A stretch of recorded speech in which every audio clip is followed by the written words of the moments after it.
Hello guys, welcome to 5th Generation Hobby Shop and welcome to another airgun and airsoft vlogging. And shout out po kay Sir Jepson Ormita. Okay, so this is your airsoft pistol, sir. Gas blowback airsoft pistol, WE brand. This is made in Taiwan. This is 1911 Type B with 2 magazines included. Okay, it also comes with free green gas, pop dyno, and also yung inyong order na extra tank, and of course the .23 grams 4,000 shots airsoft BBs. Okay, it also comes with the silicone oil, owner's manual, silicone oil, and 2 magazines. Yung isa nakasalpak sa unit. Okay, so this is the 1911 Type B full metal airsoft pistol. Ayan. 1911 Type B.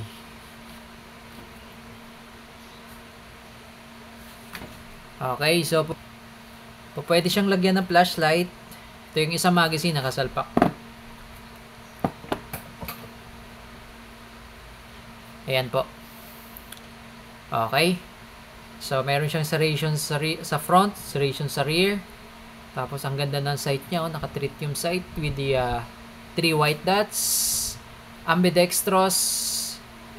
Manual safety. Check natin safety, sir, no? Kailangan ikasama muna bago siya ma-activate. So, pwede siya sa mga left-handed. Ayan. So, sabay po yan, dalawa na yan. Okay, so working. And then, itong beaver tail safety. So, meron po siyang function. Pag hindi yan nakadiin, kahit na naka-off, naka-safety off yung ating manual safety, hindi rin siya puputok. Yun. So, kailangan mo siyang diinan. Putok siya.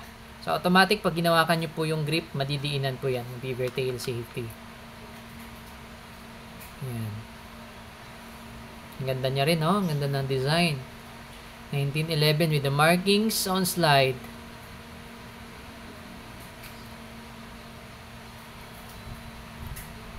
No, barrel pala. Barrel. Wala siyang marking sa slide. Okay. So, itong dalawang magazine, lagyan natin ng oil, tapos higpitan natin yung mga bulb. Okay? Siguro ang mahigpitan natin sa ngayon ay itong outlet. So, luluwagan ko lang po. Itong dalawa. Then, lagyan natin ng oil.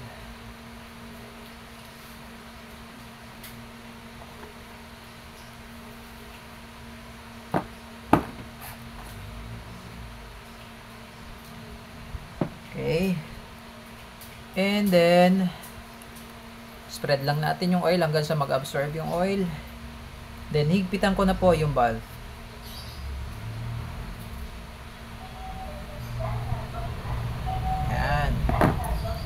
Tamang higpit lang po sa valve para hindi maputol yung valve.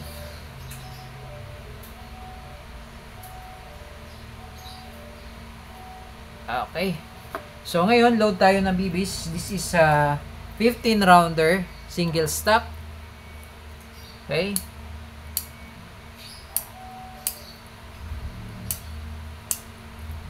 So, lagyan lang natin ng 7 shots.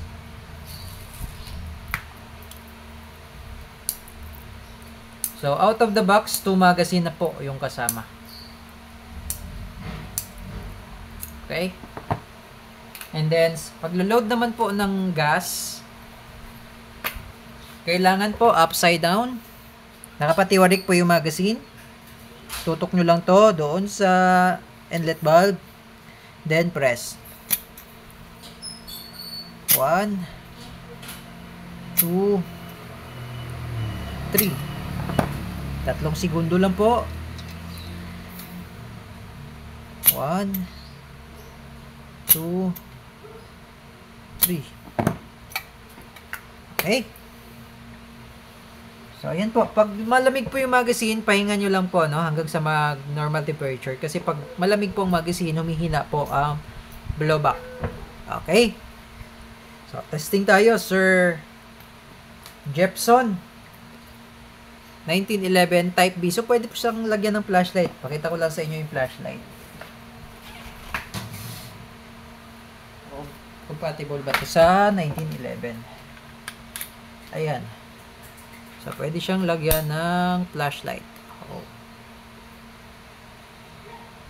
Ba? Okay.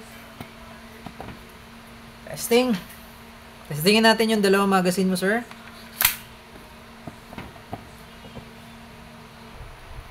Okay, Sir Jepson. Testing, sir. 1911 Type B. All metal. So, metal po yung slide. As you can see, metal po yung slide niyan, pati frame metal. This is color black. Okay, testing, firing.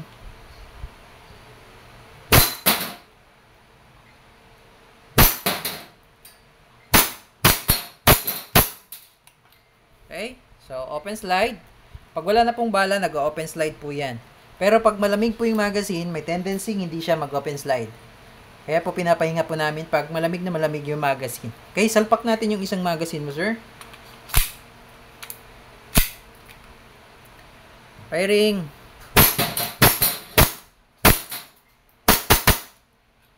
Okay, so open slide again. Release the magazine. Tapos, ito po, bibigyan ko kayo ng tip. Para po hindi mapudpud yung nuts na yan, yung pinagsampahan po nung slide stop. Para hindi mapudpud, alalayan nyo lang po. Bali, ito pong slide, tulak nyo lang ng bahagya. Then, baba nyo yung slide stop, tsaka nyo siya i-release. Para wala silang friction, hindi po magkikiskisan. Para ito po, hindi mapudpud. Pag napudpud po yan, hindi na po siya mag-open slide. Okay? Sir Jepson, okay na po ang inyong unit. Again, this is the 1911 Type B gas blowback airsoft pistol. Okay, ng WE.